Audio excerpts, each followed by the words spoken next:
नमस्कार दोस्तों, मैं श्वेता धवन आज आप सभी को सुनाने जा रही हूँ करवा चौथ व्रत कथा। अगर आपको मेरी सुनाई गई कथा अच्छी लगती है तो प्लीज़ कमेंट में ज़रूर लिखें हैप्पी करवा चौथ। और अगर मेरी सुनाई हुई कथा से आपको प्रसन्नता मिलती है तो मेरे चैनल को सब्सक्राइब करें। Thank you. तो मैं अब सुनाने जा रही हूँ आपको करवा चौथ व्रत कथा।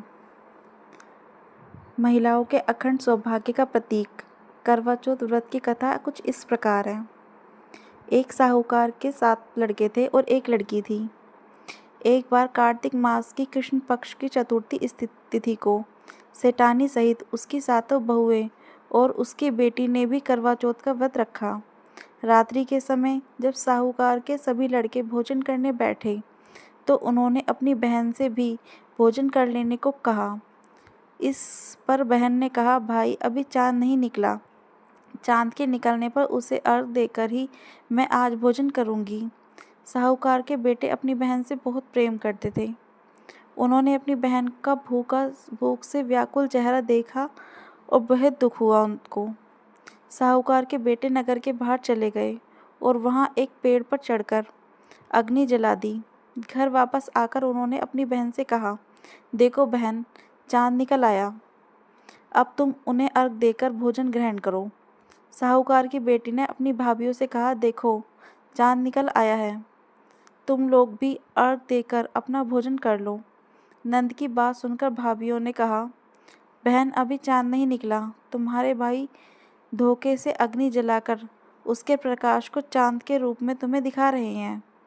साहूकार की बेटी ने अपनी भाभीयों की बात को अनसुनी करते हुए भाइयों द्वारा दिखाए गए चांद की अग्नि को अर्घ देकर भोजन ग्रहण कर लिया। इस प्रकार करवा चौथ का व्रत भंग करने के कारण विघ्नहर्ता भगवान श्री गणेश साहूकार की लड़की पर अप्रसन्न हो गए। गणेश जी की अप्रसन्नता के कारण उस लड़की के पति बहुत बीमार पड़ गए और घर में बचा हुआ सारा धन उसकी बीमारियों में लग गया। साहूकार की बेटी जब अपने अपने किए हुए दोषों को पता लगता है तो उसे बहुत ज़्यादा पश्चाताप होता है। उसने गणेश जी को क्षमा प्रार्थना करती है। फिर विधि विधान पूर्वक चतुर्थी का व्रत शुरू करती है। उसने उसकी उपस्थित जितने भी लोग थे उन सबसे क्षमा प्रार्थना करती है, सबका आदर करती है, तत्पश्चात उससे आशीर्वाद ग्रहण करती है। इसी प्रकार लड़की सभी का मान करती है और गणेश भगवान जी की बहुत अच्छे से पूजा प्रार्थना करती है। उसकी प्रार्थना देखकर एकानंद भगवान श्री गणेश भगवान जी उससे प्रसन्न हो जाते हैं और उसके पति को ठीक कर देते हैं, उसके घर में धन धान्य का लाभ कर देते हैं। बहनों, ये व्रत की कथा आज इतनी ही ख़त्म होती है। अगर आपको मेरी सुनाई गई कथा अच्छी लगती है तो प्लीज़ मेरे चैनल को सब्सक्राइब करें।